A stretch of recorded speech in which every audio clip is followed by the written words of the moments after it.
Tá? Então, eu preciso ter metas para saber que eu vou alcançar os meus resultados, para poder viver transformação, para poder ter mais conforto, para poder ter estabilidade, para poder ajudar as minhas filhas, para poder estar junto da minha família, para poder ajudar as pessoas que estão ao meu redor. Então, é importantíssimo. A empresa que tem alinhamento estratégico, estabelece metas e resultados, ela não só alcança aquilo que ela quer em níveis de lucratividade, rentabilidade, níveis de investimento, mas também tem uma capacidade muito grande de ajudar e desenvolver todo o seu corpo de colaboradores, né? E de fazer entregas conectadas com a sua essência. Gestão de processos, eu gosto muito dessas duas palavras. Quando a gente fala trabalhar processo nas organizações, a gente está falando de entregar valor, tá? Fazer diferente para as outras pessoas. E aí, Max Weber, ele diz, regra é, em primeiro lugar, gestão da vida cotidiana. Tá? Então, quando as pessoas olham para as regras, para os processos, elas estão olhando muito como se fossem para regras, tá? Regras a serem seguidas. Mas isso nada mais é do que a gente trabalhar a gestão do nosso dia a dia, né? A gestão da vida de uma empresa. Olha só que coisa interessante.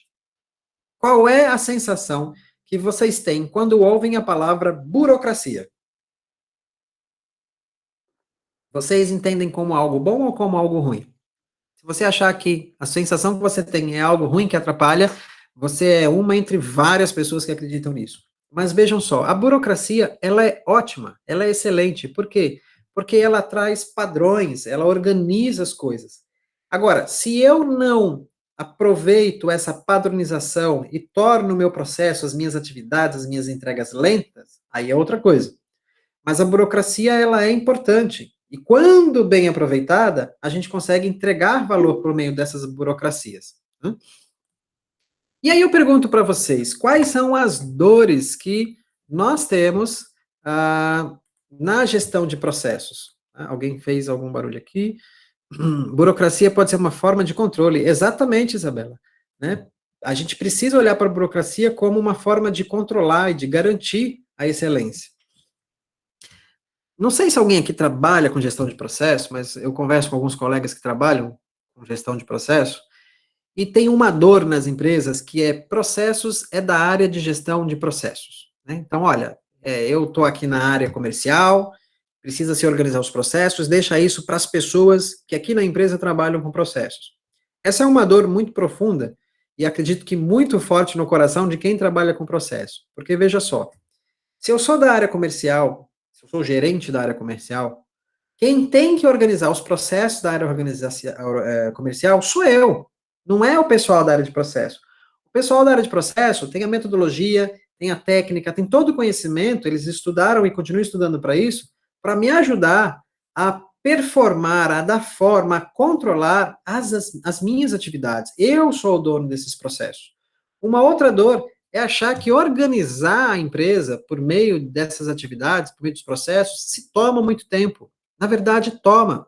Mas depois que eu organizo, né, depois que eu mudo comportamentos, que eu faço treinamentos, eu já tenho padrões estabelecidos e fica mais fácil trilhar para a excelência. Uma grande dor em gestão de processo é uma falha na comunicação. É muito comum, infelizmente, as equipes dentro de uma empresa não se conversarem. Eu fiz a minha parte, pronto. Parece aquela coisa de trabalho do nível médio, na minha época era segundo grau, né, o professor dava uma atividade, a gente se trabalha em grupo, 3, 4 pessoas, ou em dupla, e ali cada um fazia a sua parte, e no dia de apresentar o trabalho, as pessoas iam lá e apresentavam isso. É impressionante, eu me lembro muito disso na época da universidade, quando muitos dos colegas faziam exatamente isso, replicavam o comportamento do ambiente do nível de segundo, do lado do segundo grau do ensino médio, num outro ambiente que pedia comportamento diferente. Tá? Então, olha só o impacto que a gente está falando sobre alinhamento de propósito. Então, é mais ou menos o que acontece nas organizações. Cada um faz a sua parte. Um setor não conversa com o outro. E o que acontece no final de tudo? O cliente recebe aquilo que ele não pediu. E aí, essa é uma dor muito profunda. É uma dor profunda na alma de uma empresa. Entregar aquilo que o cliente não pediu. O que que isso traz? Imagem ruim, retrabalho ou perder o cliente. Né? E uma outra dor é que a culpa é sempre dos outros. A culpa não é minha. A culpa foi do outro setor. Ó, eu fiz a minha parte. Eu entreguei tudo direitinho. Tá? Então, se alguém não fez o que tinha que ser feito, foi o setor A ou foi o setor B. São dores profundas e a gente pode e deve corrigir isso no caminhar com gestão de processo. Tem um livro chamado Pensamento Sistêmico, não. A Quinta Disciplina, maioria das lives, das aulas, eu utilizo esse livro. A Quinta Disciplina, de Peter Senge, ele fala muito sobre as empresas que aprendem. Né? O que é uma empresa que aprende? É aquela empresa que vai olhar para o seu resultado-chave, eu não alcancei esse resultado, eu vou estabelecer aqui ações para corrigir a rota. O que eu estou aprendendo quando o resultado é errado? Alguns falam erro, fracasso, eu gosto do resultado inesperado. Não era esse resultado que eu estava esperando, isso daqui me trouxe algo que eu não queria alcançar. Então, o que a gente precisa olhar é um dos pontos fundamentais, principalmente nas disciplinas de administração, que é o chamado PDCA.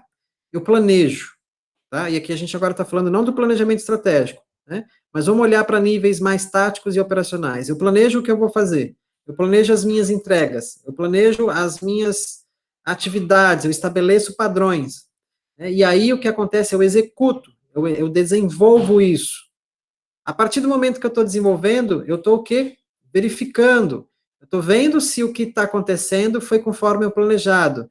Se não foi, o que eu faço? Eu aprendo. Nós estamos muito acostumados, principalmente os administradores, de, ao invés de aprender, utilizar a palavra aprimorar. Eu gosto da palavra aprender, né, e aí isso leva às questões práticas na gestão, porque a gente olha para o resultado de uma forma diferente. Ou seja, o que eu preciso fazer de diferente para alcançar o resultado que eu imaginei. Ou também pode acontecer de ter estabelecido um resultado que naquele momento não era alcançável, porque eu precisava estabelecer, realizar outras coisas, ter outros recursos que eu não tinha e eu acabei não mensurando isso. E aí a revisão do planejamento é fundamental para isso.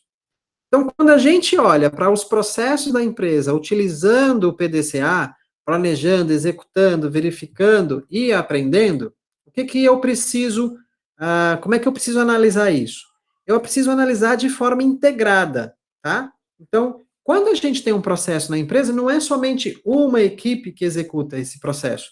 Eu tenho várias equipes. Eu vou mostrar para vocês uma ferramenta fantástica que eu gosto e eu uso essa ferramenta constantemente em gestão de processo. Então, eu vou analisar de forma integrada. E aí, Peter, quando ele escreveu a Quinta Disciplina, que trata do pensamento sistêmico, ele está falando justamente isso. Tá? Então, presta atenção. Olha só. Lembra daquele filme Titanic, né, que retrata o navio que bateu no iceberg e afundou? Por que aquele navio afundou? Por que empresas afundam? Por que às vezes eu estou dando um passo e a coisa não foi como eu queria? Porque a minha análise não foi de forma integrada. A gente tem até o costume de dizer, quando olha para uma situação e fala assim, olha, aquilo dali é só a ponta do iceberg. Né? Por quê? Porque a estrutura do iceberg é muito maior daquela ponta que está aparecendo acima ali do nível da água. Né? Então, o que significa essa estrutura do iceberg na gestão organizacional? Comportamento dos colaboradores, comportamento do mercado, a estrutura que eu tenho dentro da empresa, como é que o cenário econômico, como é que está se comportando, os recursos que eu utilizo, são muitas coisas. Então, é um erro, né? Digamos assim, é um ato de desaprender olhar somente para a ponta do iceberg. Né? Então, quando eu analiso de forma integrada, eu estou analisando todo o contexto que faz referência a uma determinada atividade na organização. E isso me leva ao aprendizado. Se eu não analiso de forma integrada, eu não aprendo. As pessoas não vão aprender. A empresa não vai aprender. Mas quando eu aprendo, isso me leva à definição ou à redefinição de processos e padrões. E eu volto para o meu ciclo de PDCA. Tá? Então, olha que interessante. Eu analiso, eu discuto com as pessoas, eu discuto com os setores, a gente avalia. Lembra naquele ciclo da gestão estratégica, que a última etapa, que volta depois para o diagnóstico, é reuniões de análise crítica? Aqui a gente está falando disso. A gente está discutindo em conjunto com as outras equipes, quando se trata de processos, o que pode ser redefinido, ou novos processos que precisam ser criados. E vejam só que fantástico, todo esse conjunto é o que nós chamamos de aprendizado organizacional. E quem é que promove o aprendizado organizacional? As pessoas. Tá? Aqui, num nível de crenças e valores, a gente pode ter sérias dores. Né? Aquela dor de uma crença de que aqui as coisas sempre foram feitas assim. Ah, que besteira, eu vou fazer automação de processo. O que isso vai acontecer com as pessoas, né? Ah, para quê? Eu sempre utilizei o Excel, eu sempre fiz anotações no papel, para que desenhar fluxograma? Os processos estão na cabeça das pessoas, sempre funcionou assim. Não dá mais para continuar assim. Né? A gente precisa olhar de forma diferente e aprender em conjunto. Se a gente ignora isso dentro da organização, a gente não está aprendendo. E a organização não vai alcançar os objetivos que ela precisa. Tá? Muitas vezes esse aprendizado também vai traduzir em investimento em novas ferramentas, em novos conhecimentos, tá? Investimentos altos ou baixos. Eu sempre digo que eu posso querer uma ferramenta que às vezes custa caro. Eu tenho essa linha de trabalho. Numa empresa que eu trabalhei, a gente estava fazendo um trabalho de gestão de processo, e lá a gente pensou logo num processo de automatização. Né? Eu falei assim, vamos fazer o seguinte, vamos valorizar a atividade de processos de gestão, vamos mostrando que os processos funcionam. Quando a gente tiver isso já na cultura, né, impregnado na cultura, aí a gente vai, mostra para a direção que o trabalho foi todo feito e que agora a gente precisa elevar o nosso nível de capacidade e automatizar, e aí sim fazer o investimento financeiro que é preciso. Então, até isso também é uma forma da gente trabalhar o aprendizado, né?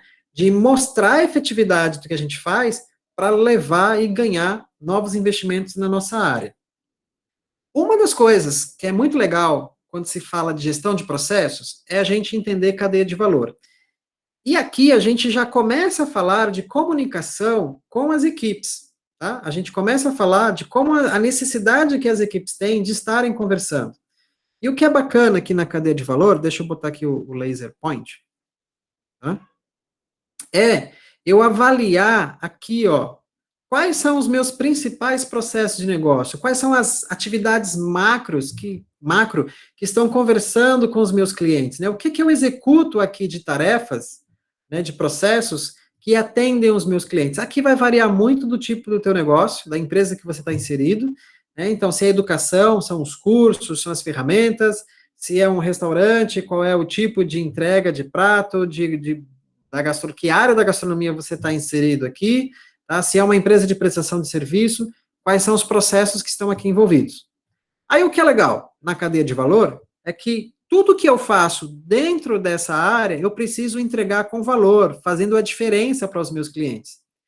E eu preciso de atividades que me ajudem, né, que me dão suporte. Então, eu chamo aqui os processos de apoio. Eu preciso ter atividades aqui, na maioria são atividades mais administrativas, tá? De retaguarda, de background ali, que estão por trás do balcão, dando suporte para a turma que está ali no balcão, vendendo e oferecendo o serviço para o cliente. E a gente tem uma outra área desses processos, que é o de gestão, é aquilo que eu vou fazendo o acompanhamento, né? Então, eu vou observar, olha, o que os clientes estão dizendo e o que a sociedade também está dizendo, trago para dentro da empresa e, digamos assim, desenvolvo melhorias, desenvolvo a inovação, tanto para a área de processos quanto para a área de negócio. Um exemplo, o que pode existir dentro de processo de gestão é uma pesquisa de cliente. Então, de repente, as nossas pesquisas não estão apontando, estão apontando que os nossos clientes não estão satisfeitos no nível que a gente gostaria. O que a gente vai fazer? A gente vai revisar os processos de apoio e de negócio. Um erro muito comum, uma dor muito forte é dizer assim, ó, o pessoal não está atendendo direito. Mas o pessoal não está atendendo direito porque, de repente, ele não está tendo o suporte aqui, não está tendo o apoio necessário. E aí a qualidade, né, o valor que não é gerado aqui, impacta no valor que é gerado aqui e vai fazer com que eu não faça uma entrega bacana para o meu cliente. Então, esse instrumento, ele é cadeia de valor justamente por isso. E aqui, como eu falei, começa a comunicação com as empresas. Eu sempre digo isso. Se eu estou numa parede fechada, no escritório, não tem nem janela, eu não vejo nem o meu cliente, eu preciso dar o meu melhor, eu preciso trabalhar bem esses processos, essas atividades, porque na hora que uma análise financeira, uma análise de um cliente, ela sai e vai lá para o setor comercial, né, se de repente era um cliente potencial e eu não fiz uma análise direito, eu comprometo a venda do vendedor, ou até essa venda nem acontece. Ou então, se eu fiz uma análise de forma descuidada e estou vendendo para um cliente que está inadimplente, eu vou comprometer a saúde financeira da empresa. E aí, o que, que vai acontecer? A gente vai dizer que foi culpa de quem? Da área comercial, tá? E aí isso é um fato, é um fator de desaprendizagem. Quando eu me comunico e entrego valor de um setor para o outro, a gente vai chegar lá no final dessa cadeia, o cliente vai ficar satisfeito e essa satisfação volta lá para processo de gestão. Olha? Aqui, numa visão bem rápida, a gente fala de hierarquia de processos. Né? Processos traz, sim, uma estruturação, né? As coisas são organizadas de uma forma hierárquica dentro da organização. Então, o primeiro nível é um nível de cadeia de valor, de entender quais são os principais processos que estão na área de negócios, que estão na área de apoio para que esse negócio aconteça e a entrega vai para o cliente, e os processos que eu controlo tudo isso. Aqui a gente vai ter documentações como normativos internos, regulamentações, leis e CIPOC, que é o que eu vou apresentar para vocês. Um outro nível de processos, então eu vou pegar um macro processo lá e vou desdobrar isso daqui. Por exemplo, eu tenho lá na área de negócio um processo de vendas, tá? Vendas, eu posso ter processo de venda balcão, venda corporativa, eu vou lá na empresa vender, posso ter venda online. Então é importante a gente organizar essas atividades e dizer como é que cada uma delas acontece. Então a gente entra no nível de desdobramento aqui.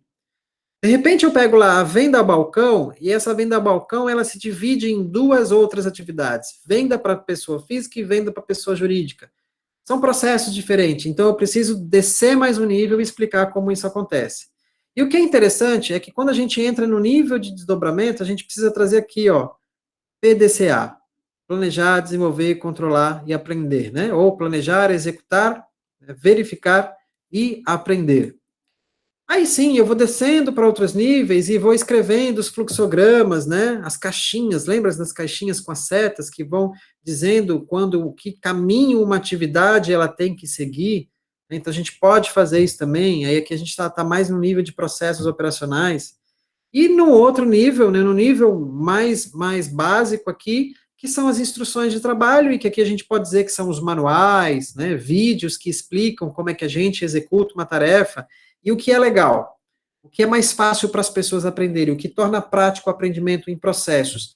Ao invés de eu ter documentos escritos, o que é muito, digamos assim, isso é uma herança que a gente tem da ISO 9000, e um dos trabalhos que eu tenho feito é justamente da gente tornar a ISO 9000 mais prática, mais fácil, né? Eu escrever os processos, mas até documentar de uma forma bem estruturada, mas na hora de passar isso para os colaboradores, passar de uma forma, digamos assim, como um professor diria, didática, né? Fazer com que aquelas informações elas sejam entendidas por quem vai executar. E uma das melhores maneiras hoje em dia, com tanto recurso que tem, é a gente fazer vídeos explicando como é que eu uso determinada parte do sistema, ou como é que eu monto um produto, né? Hoje, eu, quando compro alguma coisa, o que, que eu faço? Eu nunca gostei de ler manual, né? Ler manual é processo. Concordam comigo? O que, que eu faço, então? Eu vou lá no YouTube e procuro um tutorial. E aí eu estou com o produto aqui na minha frente, olhando o tutorial, vejo a pessoa fazendo, dou pausa, vou lá, faço aquela parte e depois eu vou avançando, e aí eu entendo de uma forma muito mais prática como é que aquele processo ele precisou ser desenvolvido, construído, executado. Vamos para frente. Uma coisa que eu gosto, quando a gente fala assim, de entender o que as equipes estão fazendo, né? Porque processos, eu não disse isso, processos é desdobramento da estratégia. Então, quando a gente estabelece lá a nossa estratégia, a gente precisa olhar para as atividades, para como as coisas são feitas. Uma ferramenta legal é o mapa de processo. Primeira coisa que a gente faz no mapa de processo é o nome da área, né? De quem é que a gente está falando aqui? E qual é a razão de existir dessa equipe? Qual é a missão da equipe? Aí a gente vai e descreve nesses quadros. A gente vai terminar esse slide cheio de quadros aqui. Quais são as atividades que essa equipe executa dentro da empresa, tá? De forma macro. Que produtos essas atividades geram, tá certo? Então, por exemplo, se eu pego uma área comercial, quais são as atividades? Eu tenho atividade de prospecção, eu tenho atividade de, digamos, vendas para pessoa física e tenho atividade de vendas para pessoa jurídica. Quais são os produtos que a prospecção gera, que a venda pessoa física gera e que a venda pessoa jurídica gera? De repente, eu vou falar o seguinte, ó, a prospecção me traz visitação ou aumento de clientes, venda pessoa física, eu vou ter varejo, venda pessoa jurídica, eu vou ter atacado, tá? Então eu faço um desdobramento dessas atividades aqui. Agora, aqui começa uma das coisas bem interessantes em gestão de processo. Para eu oferecer, gerar produtos por meio dos meus processos, quais são os insumos que eu preciso? O que eu estou tratando de insumo aqui? Recurso, serviço, pessoas, equipamento, tá? E quem é que me fornece isso? Tá? Então, por que às vezes uma atividade ela não é bem executada? Porque eu não avaliei o insumo, ou eu precisava de alguma informação ou de algum recurso, e não me comuniquei com quem me fornece, ou eu não disse para quem me fornece como é que eu deveria receber esse insumo, essa informação, esse recurso, né? Olha, eu preciso melhorar, vamos falar de vendas 4.0 como exemplo, né? Eu preciso melhorar o comportamento de venda dos meus vendedores, eles precisam vender no digital. O que eu vou fazer? Deixa eles aprenderem aí na internet como é que se vende pelo Instagram, como é que se vende pelo Facebook, tá? Não, eu preciso chegar lá no RH e falar assim, olha, eu preciso alinhar as competências dos profissionais da área comercial para vendas digitais. Aí o RH vai lá, vai verificar, né, tem avaliação de desempenho, eles têm outros insumos que ajudam nisso, mas eles vão lá identificar essas competências, vão contratar a empresa que vai ajudar naquela competência ou melhorar o comportamento do vendedor para que a gente possa vender aquele produto ali. Quando eu já sei o que eu estou oferecendo, né, dentro do meu processo, qual é o produto do meu processo, e sei quem me fornece, eu preciso saber para quem que eu estou entregando. Por quê? Por quem está recebendo a atividade que eu executo dentro da empresa é o meu cliente. É aquele que a gente chama de cliente interno, né? É o colaborador, é a outra área, é o outro colega de trabalho. Então, quem são os clientes da equipe, né? Que outros setores ou entidades são interessados nesses serviços desse processo? E quais são as expectativas e necessidades dos clientes? Tá? Então, entender o que os clientes precisam e esperam é fundamental. Eu não fiz uma pergunta para vocês, muito clássica que eu faço quando eu estou ministrando aulas, por exemplo, no MBA, que é, qual é a expectativa que vocês têm dessa disciplina? Tá? Poderia até ter feito, e justifico porque eu não fiz. Porque a gente vai trabalhar só nesse momento aqui. Poderia ter feito. Lá no MBA eu faço porque geralmente são 4 aulas. Então eu não sei qual é o nível de conhecimento que as pessoas têm, ou o que elas precisam e esperam daquela disciplina específica que eu vou estar ministrando. Então eu faço essa abordagem com elas, com as pessoas, com os alunos, no primeiro momento da aula. Isso me dá insumo para na segunda, terceira e quarta aula incrementar ou de repente não subir tanto nível de conhecimento que eu vou estar colocando para eles. Então isso me ajuda a melhorar o meu nível de docência lá na sala de aula. E no final eu posso ter, digamos que isso vai ser um fator crítico de sucesso para mim, tá? Entender as necessidades do cliente é um fator crítico de sucesso para mim na aula. Então, quando eu olho para esse fator crítico de sucesso, se isso é ponto-chave para mim, eu tenho, não quero usar a palavra garantia, mas eu vou estar muito próximo de entregar exatamente aquilo que o meu cliente está pedindo. E uma das grandes dores nas organizações é justamente de entregar um serviço, mesmo que seja para outra equipe, sem entender qual é a expectativa e a necessidade que aquela equipe tem, porque aquele serviço que eu estou prestando vai ajudar aquela equipe a prestar outro serviço até que isso chegue no cliente. Se eu não entendo em necessidade e expectativa, eu comprometo a qualidade daquilo que eu estou entregando para o cliente final, tá? E, por fim, tudo que a gente faz precisa ser controlado. Está lá muito forte o que a Isabela colocou no chat. A burocracia é uma forma de controle. Então, a gente padroniza para controlar as nossas entregas e buscar a garantia de valor nessas entregas. E aí, o que é interessante é, como é que a gente controla isso? Relatórios, painéis, dashboards, que a gente pode estar criando ou que o sistema já tem, e que ajuda a gente a ver isso de uma forma para poder, lá nas nossas reuniões de análise crítica, né, ó, lá em estratégia, né? Falei que é desdobramento, processo de desdobramento de estratégia, para a gente, nas nossas reuniões de análise crítica, seja de equipe, ou seja de nível estratégico, a gente está olhando isso. E aqui, o que eu até destaquei em amarelo, é duas perguntas. Que indicadores existem, ou resultados-chave, ou quais devem ser criados? É fundamental a gente ter indicador de processo. Todas as atividades que a gente faz, todos os processos que nós estamos entregando, a gente precisa ter indicador.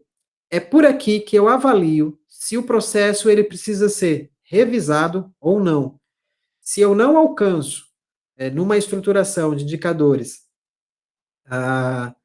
o resultado que eu esperava, então eu preciso revisar meu processo. Porque ou alguma parte desse processo precisa ser mudada, ou as pessoas precisam ser treinadas, né? Então a gente fez um processo, precisa treinar as pessoas. Aqui eu trago para vocês uma amostra do que é o CIPOC. O CIPOC, né, essa ferramenta simples, prática, fantástica, são as iniciais das palavras em inglês que, para português, significam fornecedor, entradas, processo, saída e cliente, tá? Então, como é que a gente estrutura isso? Imagine que esse slide é uma folha de papel, a gente vai estar bem desenhado no final do slide, mas aqui eu vou identificar, dentro de uma atividade, quais são as etapas desse processo, tá? Então, imagine aí, uma hora dessa, não sei se vocês já jantaram, mas imagina que você chega numa pizzaria para comer uma pizza bem gostosa, tá? Então, como é que uma pizza é produzida? Tá? O garçom vem, faz o pedido, ele leva para a cozinha, né? Aí lá na cozinha o pessoal separa os ingredientes da massa e da cobertura. Prepara a massa, cobra a pizza, leva ao forno, devolve para o cliente saboreia a pizza. Então a gente definiu aqui várias etapas. Agora, para cada etapa dessa, quem vai me fornecer os insumos, né? Os recursos que eu preciso. Então, o que eu preciso para tirar o pedido? O que eu preciso de ingrediente para cobertura? O que eu preciso para massa? Como é que eu faço a massa? Depois de pronta, né? Qual é a temperatura? Quanto tempo tem que ficar lá no forno? E em quanto tempo eu tenho que atender o cliente? E cada etapa dessa tem uma saída, né? Então, quando eu tiro o pedido, eu estou fazendo a anotação, ele vira o meu pedido de produção. Quem vai ser meu cliente aqui no pedido de produção? Ah, vai ser lá o pizzaiolo, tá? O pizzaiolo agora ele vira fornecedor, né? Ou tem algum assistente lá que vai ser o fornecedor do pizzaiolo, que vai fornecer para ele os insumos da cobertura e da massa. E assim a gente vai indo, tá? Então, o que é legal no CIPOC é porque ele deixa a gente perceber etapa a etapa e dizer o que eu preciso em cada etapa dessa, quem me fornece e para quem que eu estou entregando. E o que é legal também nessa parte do CIPOC é que a gente deve colocar aqui, estabelecer os fatores críticos de sucesso. Ó. De novo, a gente está falando de pontos chaves para esse processo. Então, digamos que nessa pizza, eu sou fã de pizza marguerita e português. Então, digamos que eu vou fazer o seguinte, olha, a pizza, fatores críticos, né? A massa lá é uma entrada que tem que estar pronta e depois que eu boto a cobertura sobre a massa e levo para o forno, que tem que ser a lenha, tá? É um fator crítico de sucesso. Ele tem que ficar 15 minutos. É o tempo ideal para a pizza sair do forno, ir para a bandeja, ir para a mesa do garçom na temperatura adequada, nem muito quente, nem muito fria, e o cliente provar essa pizza e degustar de um sabor maravilhoso. Então, temperatura e tempo no forno se tornam fatores críticos de sucesso aqui. Tá? Quais são os requisitos que eu considero para essas entradas? Né? O que eu vou dizer para os meus fornecedores? O que eles precisam ter cuidado? O que eles precisam ter atenção na qualidade dos insumos que ele vai estar me fornecendo?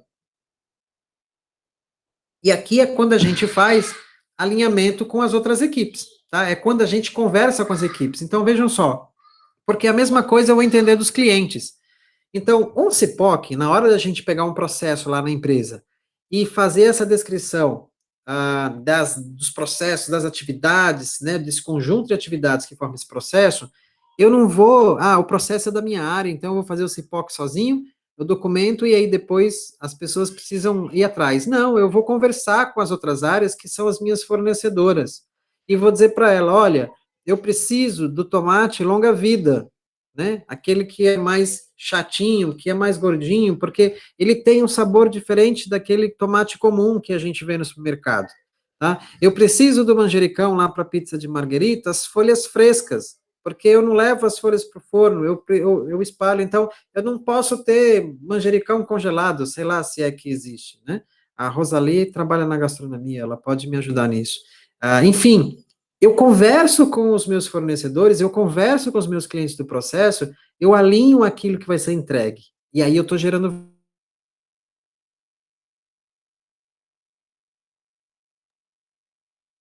em segundo grau do ensino médio. Cada um faz a sua parte. Né? Se o garçom não anota o pedido direito, vai para a cozinha errado, chega no cliente errado e o que gera insatisfação. Porque a Coca-Cola não estava gelada. Tinha ido para o freezer meia hora antes do cliente pedir e não estava. Uma Coca-Cola quente é horrível, né? Sem comentários. Tranquilos até aqui? Projetos. Estamos aqui já na carreira final da nossa Masterclass e essa é uma das partes que eu gosto bastante, a gestão de projetos, tá? E aí eu trago algo muito diferente e projetos, eu falei para vocês que são resultados exclusivos e a gente precisa ter um olhar